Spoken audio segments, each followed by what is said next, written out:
Shalom Pak Bambang, saya mau izin bertanya, bagaimana sejarah kata Allah?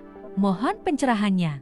Saya ingin memberi contoh memasuki dalam sebuah kajian tentang pemakaian kata Allah di dalam kanun al-iman. Kanun al-iman itu adalah regula fide, dasar keimanan seluruh gereja sebelum skisma, sebelum perpecahan.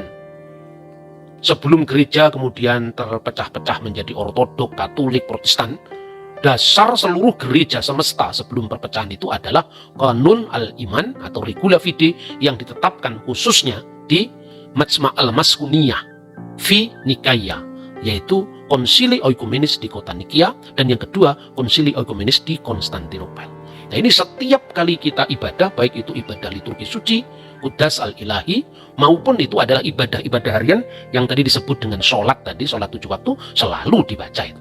Nah, bagian yang pertama itu begini, kalau di dalam terjemahan Koptik ya, diawali dengan bil haqiqati nu'min, dengan sesungguhnya kami beriman, kami percaya bi ilahin wahid, kepada satu sembahan, kepada satu ilah, Allah, yaitu Allah, al-abu, sang bapa, tubit al-kul, yang menguasai, yang mengendalikan, yang mengontrol segala sesuatu, khaliqus sama'i wal ard, pencipta langit dan bumi, kulu mayura wa ma la yura, baik yang kelihatan maupun yang tidak kelihatan.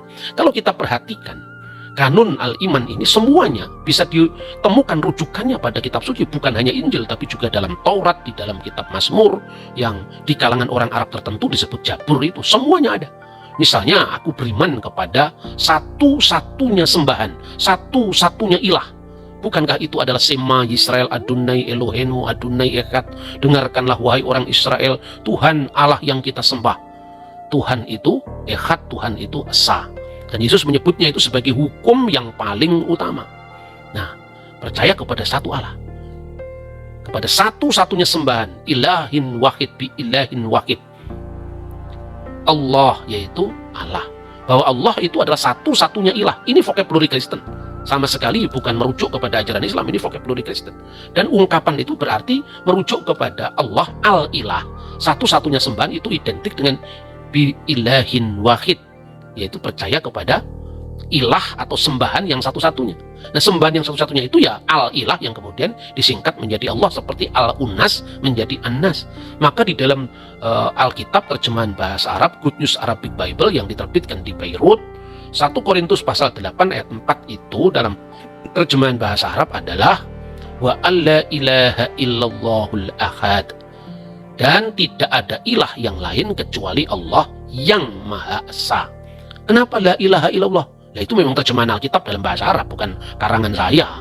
Kalau Anda tidak percaya, langsung saja itu Anda hunting atau Anda cari, itu tulis saja Alkitabul Muqaddas, terbitan dari Darul Kitabil Muqaddas fi Syarqil Awsat di Beirut. Tulis saja di situ, akan ketemu langsung bahwa la ilaha illallah itu dijumpai dalam Alkitab terjemahan bahasa Arab sebagai terjemahan dari bahasa Yunani aslinya, Eudeis Theos Eimiheis. Ya, Eudeis Theos Eimiheis, atau menurut Textus Receptus, Eudeis Theos Ulteros Eimiheis diterjemahkan dengan la ilaha illallah al-ahad. Ini semua dari Alkitab. Makanya dikatakan aku percaya, sesungguhnya aku percaya kepada satu ilah, yaitu Allah Bapa. Nah, orang biasanya salah paham. Kenapa harus Bapa? Apakah Tuhan itu bergender laki-laki? Ini kelamin kata kalau di dalam bahasa Indonesia itu disebutnya, meskipun kita tidak mengenal itu ya. Di dalam bahasa Arab kan dikenal kalau bulan al-Qamaru itu laki-laki, bukan berarti benar-benar bulan itu laki-laki. Padahal kalau dalam bahasa Indonesia orang itu memuji istrinya, memuji kekasihnya, cantiknya seperti bulan.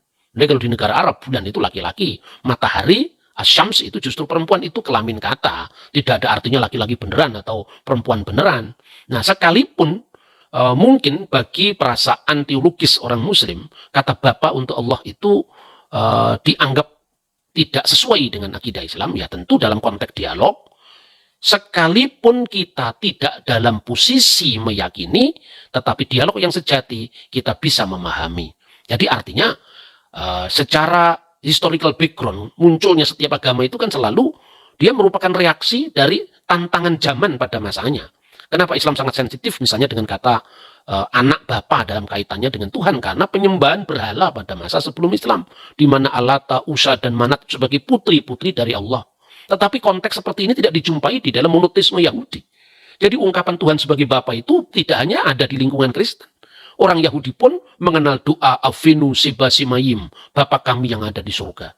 Nah, baru-baru ini ada temuan Laut Mati, The Dead Sea Scroll, itu salah satu naskahnya juga mengenal doa yang diawali dari Avinu Wimalkinu, Bapa kami dan Raja kami. Tentu Bapa di sini bukan kelaminnya laki-laki lalu punya istri supaya dia punya anak, bukan seperti itu. Itu pandangan yang sangat primitif saya kira. Maka disebut Allah yaitu Bapa. Dan ini dari kitab Perjanjian Baru.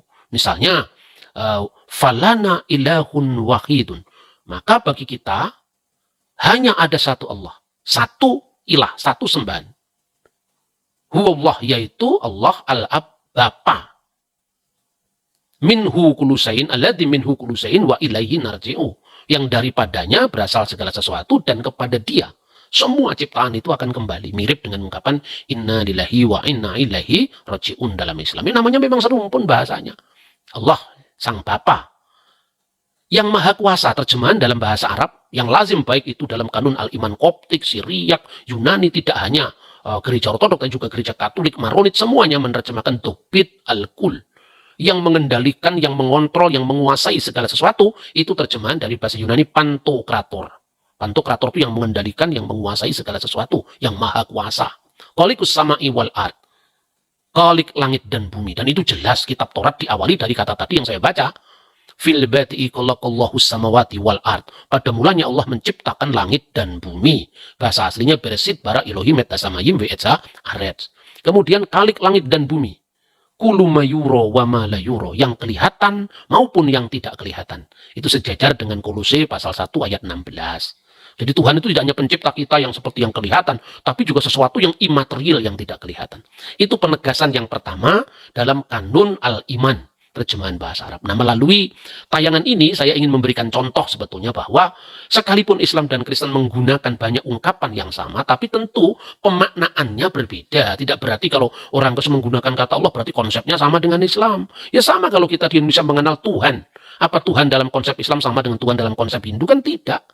Tetapi sebetulnya Tuhan yang menciptakan alam semesta, langit, bumi, laut, dan seisinya, itu adalah Tuhan yang satu saja. Baik itu dipahami secara berbeda-beda oleh umatnya, Tuhan tidak akan bertambah dengan bertambahnya pemahaman itu. Makanya kadang-kadang orang belajar agama itu yang lengkap lah mas. Jangan hanya melulu pada teologinya sendiri, bahasanya sendiri, kemudian malah bahasa diidentikan dengan agama tertentu. Saya kira itu pola pikir ahistori. Orang sering bertanya, kalau di Kristen disebut Allah, di Islam disebut Allah, ini Tuhannya siapa?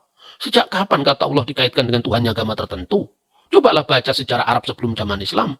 Cobalah pakai sumber-sumber Islam sendiri. Misalnya nggak usahlah pakai sumber-sumber Kristen ya atau sumber-sumber non-Islam. Pakai sumber Islam sendiri. Bahwa nama Allah itu muncul tidak hanya di masjid tapi juga di sinagog-sinagog, di gereja-gereja, itu tercatat dalam Al-Quran. Artinya apa? Al-Quran jadi menyaksikan bahwa istilah Allah itu sudah dipakai di lingkungan Yahudi, di lingkungan Kristen, dan kemudian diteruskan, dilanjutkan oleh Islam. Betapapun ada perbedaan dalam pemahaman.